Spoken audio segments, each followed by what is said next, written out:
BNP chairperson Khaleda Zia রাজধানীর এভারকেয়ার হাসপাতালে চিকিৎসাধীন রয়েছেন। এদিকে দেশের বিভিন্ন জায়গা থেকে বিএনপি ও অঙ্গ সংগঠনের নেতাকর্মীরা রাজধানীর এভারকেয়ার হাসপাতালের সামনে ভিড় করছেন। অন্যদিকে মঙ্গলবার রাতে খালেদা জিয়াকে অতি গুরুত্বপূর্ণ ব্যক্তি ঘোষণা করে প্রজ্ঞাপন জারি করা হয়। রাত থেকেই নিরাপত্তা ব্যবস্থা জোরদার করা হয় হাসপাতাল এলাকার।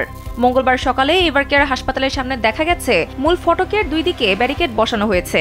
নিরাপত্তার স্বার্থে রয়েছে পুলিশের উপস্থিতি। সংশ্লিষ্ট লোকজন ছাড়া অন্যদের ভিড় করতে দেওয়া হচ্ছে না। উপস্থিত পুলিশ সদস্যদের সঙ্গে কথা বলে জানা গেছে, গত রাত 2টার দিকে হাসপাতালের প্রধান ফটকের সামনে পুলিশ ব্যারিকেড দেয়।